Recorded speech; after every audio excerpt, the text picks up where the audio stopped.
कोल्हापूरचे जे काँग्रेसचे नेते आहेत हे प्रत्येक निवडणुकीमध्ये एक काहीतरी स्लोगन काढतात आणि कोल्हापूरच्या लोकांना फसवतात. बोर्ड दाखवताना त्यांनाही मला वाटते त्यांना टार्गेट करता येत नाही म्हणून मला टार्गेट करत असतात. आणि त्याच्या आधी मला धनंजय माडकांना जरा स्मरण मागच्या भूतकाळात घेऊन जायचं आहे की मागच्या वेळी ताराराणी आघाडीच्या माध्यमातून आपण एकत्रित होतो. हे कोल्हापूरचे जे काँग्रेसचे नेते आहेत हे प्रत्येक निवडणुकीमध्ये एक काहीतरी स्लोगन काढतात आणि कोल्हापूरच्या लोकांना फसवतात. ते आता लोकांच्या लक्षात आलेलं आहे आणि म्हणून नेहमी जे चालत होतं ते या निवडणुकीमध्ये चालणार नाही. प्रत्येक वेळी एक टॅगलाईन द्यायची. आता सुद्धा त्यांनी एक टॅगलाईन काढली आणि मग त्याला उत्तर आम्ही देणं हे क्रमप्राप्त होतं. त्या पद्धतीने त्यांना उत्तर दिलंय. भविष्यामध्ये सुद्धा आणखीन जे जे ते बोलतील त्याला त्या पद्धतीनं उत्तर दिलं जाईल. 90% हे नगरसेवक जे आहेत ते महायुती येतील. अगदी चुकून एक 2-4 काय त्यांच्या हाताला लागले तर लागले, परंतु ज्या पद्धतीचं सक्षम पॅनल आमचं झालेलं आहे आणि यामध्ये शिवसेना, राष्ट्रवादी आणि भाजप ताकदीनं सगळे कार्यकर्त्यांचा संच घेऊन या निवडणुकीला आता सामोरं जात आहेत. विकासाचे मुद्दे घेऊन आम्ही निवडणुकीला सामोरं जातोय. त्यामुळे नागरिक हे विकासाला प्राधान्य देत असतात. महापालिकेची निवडणूक तुम्ही बघा, आता काँग्रेसकडं जर ते लोकांच्या समोर गेले आणि आम्ही तुम्हाला विकास करून निधी देऊ म्हटलं तर लोक सुज्ञ आहेत. कसा निधी देऊ शकतात? त्यांच्याकडे ना आमदार, ना मंत्रीपद, ना कुठला राज्याचा निधी त्यांच्याकडे येऊ शकतो. ते निधी देऊ शकत नाहीत. एवढं लोकांना समजतंय. त्यामुळे लोक त्यांना स्वीकारणार नाहीत आणि महायुतीलाच लोक आशीर्वाद देतील. मागच्या 5 वर्षातल्या सत्तेत हसन मुश्रीफ साहेब आणि राजेश क्षीरसागर आमच्याबरोबर होते. परिवहन सभापती कोणाकडे होतं? शिवसेनेकडे होतं.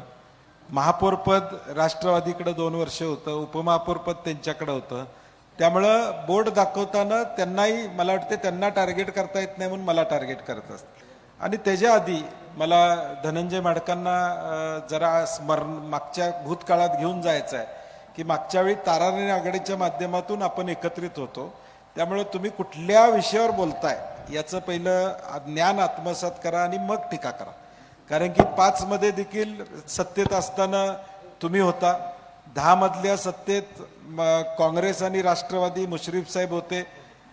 15 ते 20 मध्ये मुश्रीफ साहेब, राजेश क्षीरसागर हे काँग्रेसच्या सत्तेत होते.